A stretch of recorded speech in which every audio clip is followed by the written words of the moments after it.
Hello, everybody. This is Keith Salmon, and we are in the Million Dollar Story Ninja Group. That's where we broadcast out of. That's our headquarters. And I am the CEO of Keith Salmon Coaching, where I help you make your personal story profitable. This is the Million Dollar Story series, and I have a very special guest, Taylor Smith, joining us from the Irvine, California area, Orange County. Good morning, Taylor. Hey, Keith. Good morning. How are you? I'm doing great. I know that we've got a lot of weather going on in this part of the state today. Yes. And I just want to double check. We're rolling and we are live. I just wanted to double check technically that we're going. And I'm going to double check because we're multi-streaming today. And it appears as if everything's working, which is a modern miracle. Yeah, we've had heavy rain today in the last few days, so we're hoping no mudslides in Orange County. All right, that's awesome. So welcome aboard, everybody. I just like to do a little bit of introduction about why I do this series in the first place. Taylor's been lucky enough to join us today, and I learned a while back to not say good morning because our reach is very, very far. And so I'm always excited to know how far we are. I've read we've gotten out to all these continents, and the numbers are really, really fun to look at, and the response is always great. And the reason that I have this interview show is to inspire people. I call it a synchronicity experiment.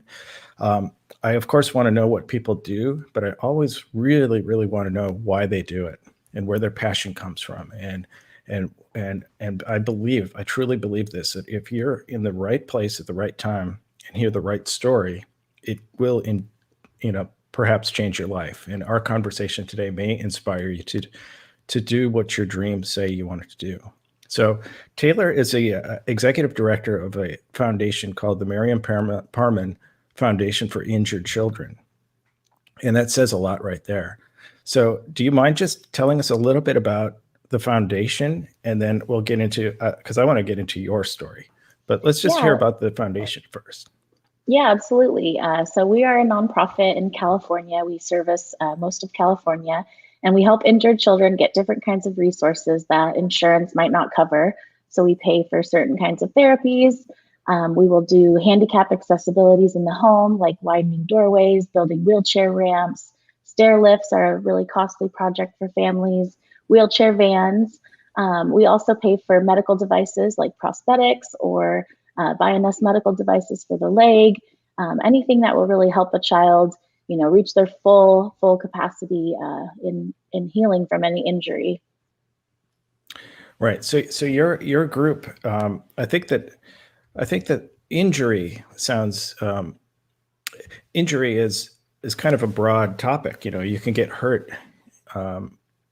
I know that like someone could get hurt in a snowboarding accident. I know that that's something that's happened in a car accident, but somebody could be born hurt. Could you explain a little bit about that? Because I think people don't know about that really. Yeah, absolutely. So when we started out, our founder, Maryam Parman, the namesake of the foundation, is a personal injury attorney. And she got the idea initially from a car accident victim. She had a young child who was severely injured in the car accident. They got rear-ended and the car seat didn't work. It didn't do its job. This child is now, non-ambulatory, cannot walk around, cannot, even blink their eyes. And the idea kind of came from this mom now needed around-the-clock care for her daughter. And she would have this condition until the end of her life, which, probably wouldn't be over 30 or so. And Maryam thought, how this case is going to settle for a good amount, but what happens to these kids who their cases only settle for, $15,000? A family is left with these injuries to deal with the rest of their lives. So initially, our foundation was founded on those principles that, we want to take an injury and, make sure that this family is comfortable and has everything they need until, the child can reach, either 18 years old or, full healing capability. And then we realized there was a lot of need for other types of injuries. We have some children that have applied with sports injuries.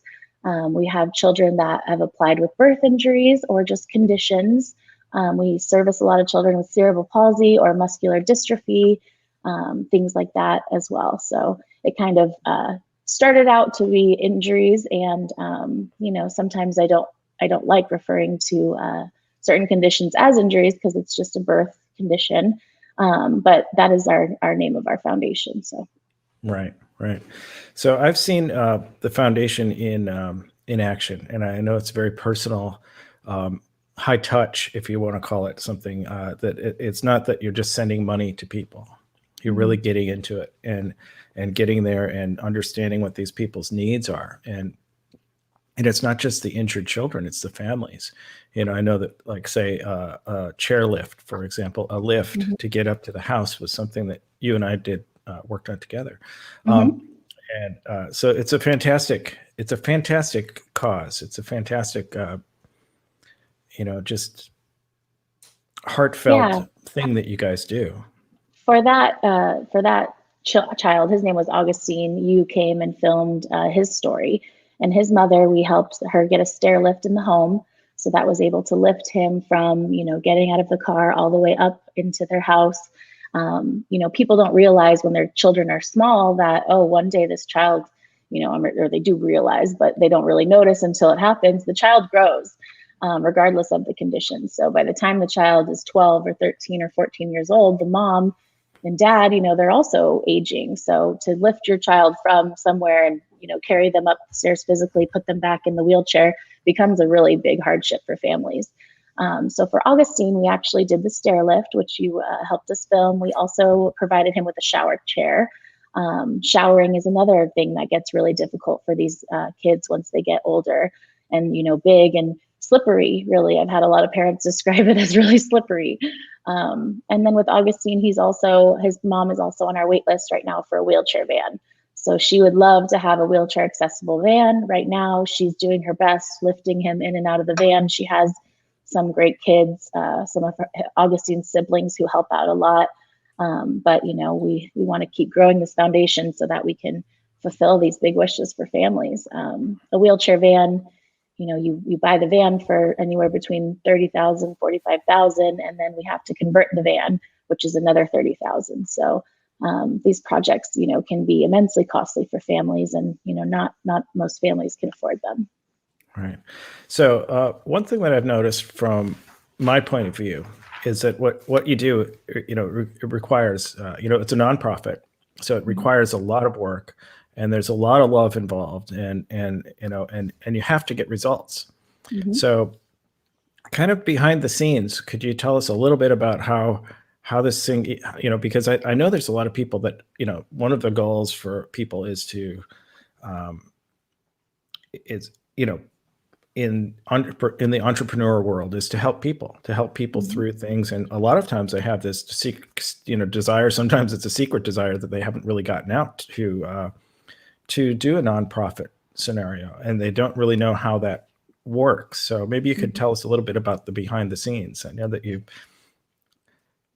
Yeah, so I actually am an attorney. I was in law school, and I got really involved in our special education clinic. I would go to IEPs, which are individualized educational program meetings with the school district and parents. I started then seeing how much need a lot of these families with children with disabilities have.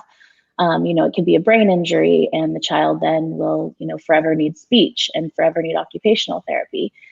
It can be a birth condition, and they need similar things. It can be somewhere on the autism spectrum.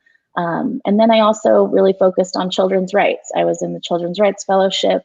So all of these passions of mine really revolved around loving, helping people, but, needing to do something different. So I was approached by an attorney that I worked for after I took the bar, and she wanted to start this foundation. That's Maryam Parman. She had, an earmark of money that she wanted to throw and, get this thing going. So I said, let me look into this. Let me see what we can do. And we formed right then, December 2017. And, we rely on our donors. We rely on sponsors. We're also, writing for grants. We're always looking for foundations or private foundations that are willing to fund us. And we recently hired our second employee. It's been me and our board of directors for a couple years. And then a year ago, we hired our second employee. And yeah, so we just, we put our passions down and we make it work. It's kind of willing something into existence almost every single day. But it's so worth it when you see a family that you just want to help and that, is so grateful for even small things. Recently we did a helmet for a boy that's, I was a newborn and his head was misshapen, and we did a helmet. It was a $2,000 grant, and it's really just changed the whole family's outlook on, having 2020 be a hard year and things like that. So it was a way to kind of combine our passions, a way for Maryam to give back. Of course, she's still, one of our highest donors, and she sits on the board as president. Yeah. Well, it's something. It's something because I have witnesses. I'm going to tell the audience how I met Taylor. Mm-hmm. Is I got recommendation from of an attorney that I worked with a while back, and we had gone and had a coffee or something like that, and he said, "Oh, you should join this organization in Los Angeles." And so I was like, it was networking.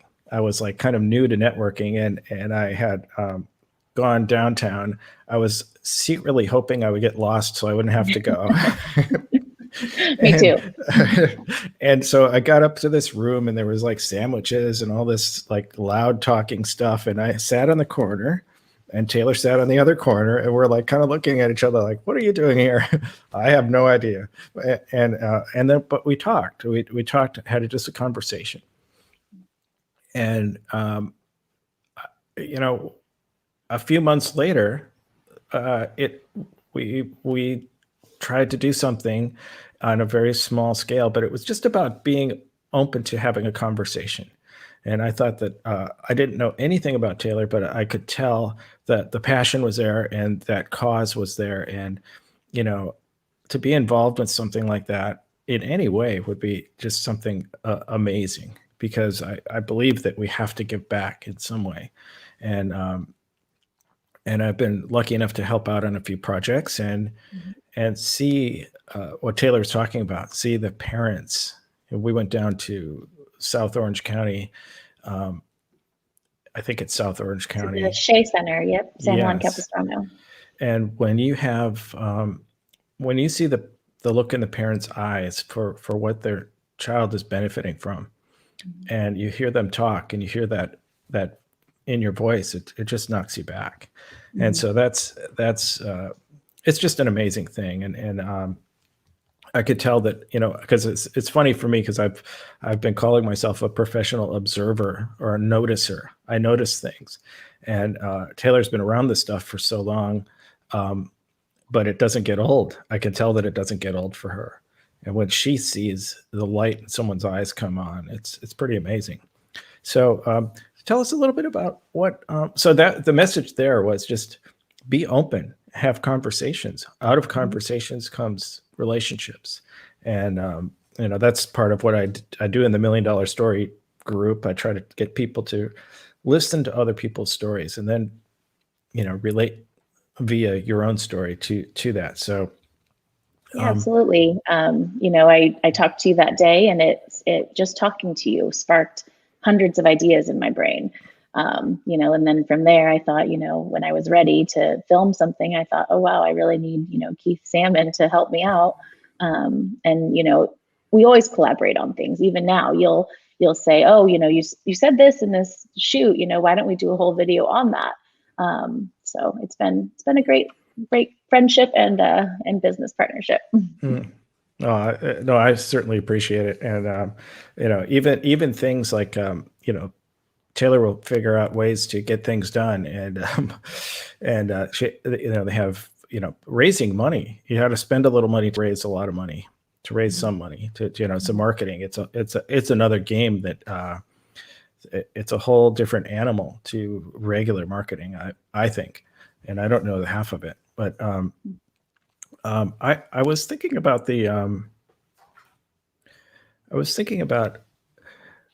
I have a sister who's involved in child services, and she's really been interested in your charity, and back in the different part of the country. And so I know that you had was this something in your younger days that you had a reason to get involved in the child area? No, my mom always refers to me as a bleeding heart. I took violin for a couple years. I didn't like it, and I gave my violin away to a classmate who really wanted a violin. I just have always kind of liked to think, how can I help someone? I love the quote, and I don't know who said it, but if you can't help them, then please at least don't hurt them. Our duty in life is to help someone, and if you can't help them, at least don't hurt them. So I just, I wanted to kind of combine my education, my privilege. I have a lot of privilege I'm really aware of. And I wanted to do something that is going to actually change lives of people. So, rather than going into law and, pursuing my law career at that time, I thought, this is a good way to kind of combine my passions and actually make a difference. So I'm really enjoying what I do, and I love it. Right. No, that's awesome. We were could and another part of the one of the big events that you have is this end of the year project, and and I don't know this, but is that a major fundraiser for the year, or is this whole year target to that, or Yeah. I guess for the person who doesn't know about how these things work, maybe you could Mhm. walk us through a little bit of what the year might look like, because it's early in Yeah. this year. Yeah, so we fundraise throughout the year. This is our only fourth year of the nonprofit this year we're in now. So the first couple years, our big moneymaker was our end of year gala, and we could rely on bringing in a good part of our income for the year at that gala. Of course, we had Maryam's initial donation to get us started, and then from then, really the gala was helping us build on that and make our yearly budgets and things. And then last year, we did a really great job throughout the year fundraising a little more. We brought on Ashley, who's our director of marketing and fundraising, and we put together a golf tournament, which was really successful. A lot of more little fundraisers, and of course, we applied for more grants. And now, this year, we of course hope our gala is our biggest fundraiser again, but we also look for different ways throughout the year to fundraise as well. With our gala, we get sponsors, which is amazing. They'll sponsor a table. We'll, give them marketing. And that way we are able to bring in a good portion of our income. It's also a really fun event. It gets people involved. They get to watch the touching video that Keith helps us make every year. And, then we hope they come back and they, keep us involved in their lives. And, I think it's really important for everyone to give back to charities, and we just hope that people, resonate with our mission and, want us to help support our kids. Right. So you had a little bit of a challenge in COVID times with even obviously the gala, the live event. How exciting was that? I mean, Yeah. exciting in a challenging way. Right. March was scary. March of 2020 was really scary. The world was shutting down, and we had no idea how to keep moving forward. We had just decided to plan a golf tournament that was supposed to be in June. We did end up actually being able to have a semblance of a golf tournament, socially distanced. Thank goodness golf is all outdoors, and that was one of the things that were still allowed to happen was golf. And then, as time went on, things got better, and I just decided, I think it was probably around March 30th or April 1st, where we started hearing that we're going to get, PPP funding. We're going to get help, keeping our employees on. That took a lot of stress off of me because I had just hired an employee, and, I wanted more than anything to keep going. We had put in so much work in the last few months that to stop then would have just been detrimental to the foundation, my mental health, everything. So Well, once I especially, I mean, there's such a world standstill, but can you imagine, we've all experienced that, but I just couldn't even imagine the kids, it's not like they can put their daily lives on hold. Right. And that's what had to happen actually for a lot of our kids too. Therapy stopped for a while until they could figure out a safe way to open up. And I just decided we're going to pivot, we're going to make the best of this year. It's not going to be forever.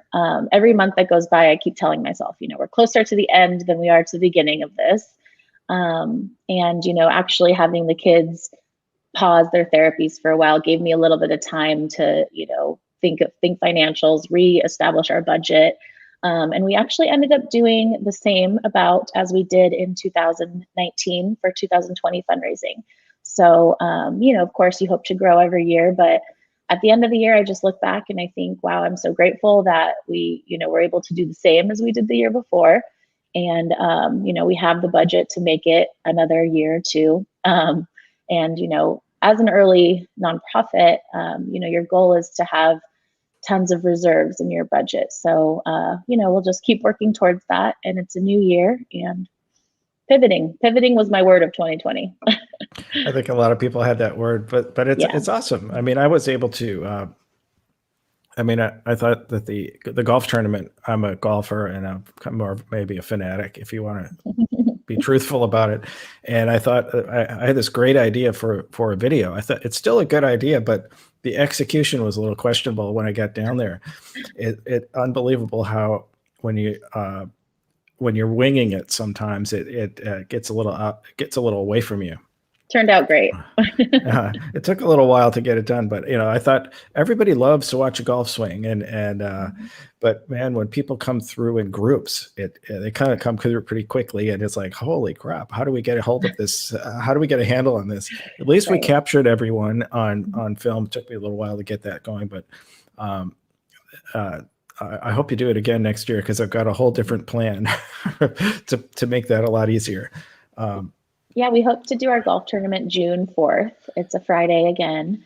Cool. Same place, Strawberry Farms in Irvine. And we're hoping to have, a full roster of golfers. Last year, we cut the number to 72 just to keep social distancing and everything. This year, we think we have a larger space that we can put people in, and we hope to do the full 144 golfers, I think the number is. So, well, that's amazing. I know that it got pushed back a little bit. I think June might be just a touch less cooler. Yeah, we were all really, really sweaty that day. So Taylor, I don't know if you can, I don't think you can see the comments, but there's someone on board from Canada and from Australia, which is pretty cool. And that's what the only continent I don't have that I know of is Antarctica, and they will be coming. Coming soon. If you had anything to say to someone who might be thinking about this as a career path, it's like follow your passion type of moment for someone to think, is this something I could really do? Why don't you just give us a message for that person? Yeah, you can absolutely turn your passion into a job. I didn't realize that, you can run a nonprofit and collect an income, because everyone needs an income. Most people, unless you're trust fund or something really fortunate. But I didn't realize that you could actually turn a passion into a little business. And that's essentially what our nonprofit is. It runs really similar to a business. We have a little bit of a different name for our accounting sheets and things. We file a different tax return. But our business is helping people. So, it's, if you have the passion and you have the ability, and of course you need a little bit of money to get off the ground if you need to eat and pay rent and things. But it's definitely possible, find like-minded individuals, find people on boards around you that do similar things and ask them to join you. The power of your social circle will get you through at first, and your family. And then hopefully, your mission will expand everywhere. So, I think that there's a lot of nonprofits that really touched me. And, I never thought, you can start a nonprofit for this. There's a great one I want to talk about. They're called Team Negu, Negu, and it's Never Ever Give Up. And it's actually founded by a father of a child who passed away from, I want to say, leukemia. She had cancer. But her big thing is when she was in the hospital, she wanted to make joy jars for everyone that she knew, or everyone on the cancer floor. And it's now a nationwide foundation. The father, his name is Eric Rees. Her name was Jessie Rees. He started a huge nonprofit, and it's just surrounded from making these joy jars for cancer, for children with cancer all over the country, and I think all over the world. So, you know, he took something that was devastating to him, losing his daughter, and he turned it into a worldwide, you know, foundation that he can now, you know, work at and enjoy his work for the rest of his life. So, um, there's always a possibility. If there's a passion, there's a will, there's a way, right? Right, right. So, you know, a lot of people in the the online entrepreneur space, they come in and they find that there's a lot of surprises, a lot of things about um, marketing, Mm-hmm. social media, exposure, So content, and so on and so forth. And I think that those are sometimes curveballs for people that they go in and say, "I'll just go on and my page will just take off." You know, it takes a lot of work. So I yeah. know that you have Ashley involved and you're Mm-hmm. involved, and sometimes I contribute to some things that go out there. But Mm-hmm. could you tell us how that works and how much kind of volume you guys need to put out, and how you're just a little tiny bit behind the scenes, how that mechanics Yeah. work? Yeah. So you know, I started in December 2017. Really, we got going 2018. I did a website with no experience, and I had a great, you know, web developer helping me out, but it still, you know, wasn't great. 2019, we redid the website again. 2020, Ashley and I have a good friend. Her name is Danielle, and she works at this great agency, Big Presence. And they were able to redo our website and really get our social media serious. Our social media and also just all of our online marketing. You know, they've helped our Google rating. They've helped us, you know, taught us how to write our blogs, things like that. So basically, you know, we have a social media calendar monthly that we go by. We try to plan things out in advance. There's constant content that we're needing, so we reach out to our kids and their parents, and we say, you know, do you have new pictures? Do you have anything you'd like to, you know, tell the donors, thank the donors? You know, it's always just always coming up with things. And before I was, you know, trying to do it on my own, it was nearly impossible. I'm so grateful to have our friend Danielle's guidance and Big Presence's guidance, and Ashley's, you know, really done a great job. But now we can track, you know, how many follows are we getting, and a lot of times you'll see on social media people have, you know, tons of followers, but they might not be those real, you know, dedicated followers that are actually interested in your mission. So we are, you know, finding that now we have more substantial, you know, good quality follows and likes and things. And yeah, it's a constant, it's constantly wanting to create content, constantly posting that content, understanding what that's translating into, you know, planning out campaigns, and, you know, always putting things out there so that you're getting your ratings up, and getting that online presence. It's quite a beast. I have learned a whole ton.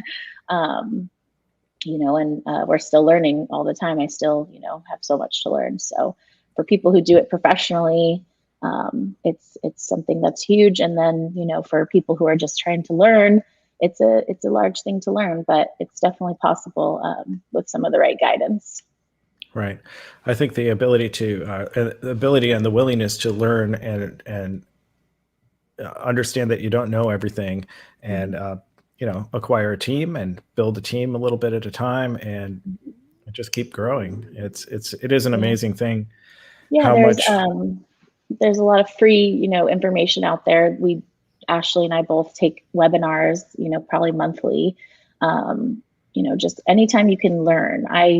When I started the nonprofit, I did not know how to do, you know, accounting. I've taken webinars on accounting. I've sat with one of our board members who's a CPA, and you know, he's signed up for continuing education classes where that kind of tailored towards nonprofits, and I just sit there for 8 hours a day and I learn and learn and learn with him. So you know, it's always learning, and you know, I think if you're willing to, you can learn anything that you'll need to learn to be successful. Right. Well, this is a little tiny story about learning on the fly. I was meeting Taylor down in Long Beach, California. For those of you who might be not familiar with Los Angeles. So there's Los Angeles is up near Santa Monica on the coastline, and then it goes down to the south is where Orange County is. And Long Beach is down that way also. We went to wasn't it we got the Long Beach Marina? Long Beach Marina. Yeah.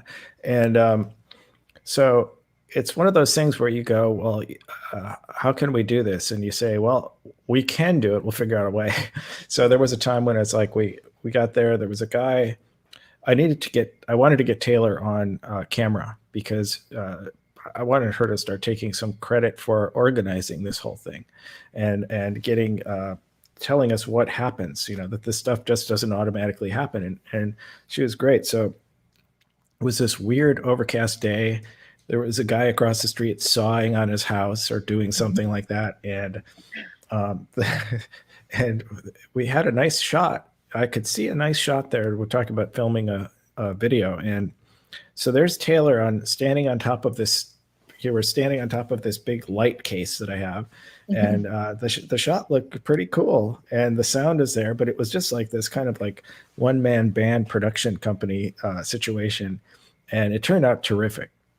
And then later on, one of the board members came, and the only place we could figure out to shoot was directly into the sun. So you learn on the fly how you do that. And then I was holding up the light thing, and exactly, so you get a reflector, you shine it back at him. And of course there's seagulls flying all over the place. And it's just amazing how you can pull it off with a little patience. And sometimes you don't have that much time, but you just do it. You figure it out on the fly. You do the best you can. And it's not perfect, but you keep going. And you keep going, and it's pretty cool. Just we could pull those things off and put it out there. And nobody knows what's going on behind the scenes, but it's just nice to share those stories, because if you think if you're getting this stuff going and you think that you're hitting these walls every once in a while, you're not. It's just everybody hits those. You just got to get through them, and the next experience will be that much more fun. I love the story, Keith, where we went to Shea Center, and it's the horseback therapy. And Keith is in there in the arena with his camera, like almost under this horse's legs, and he's following them through the barn, and he's getting the shot. And I don't think you're like super comfortable around horses, so it was another learn on the fly moment, but we pulled it off. It's a great video.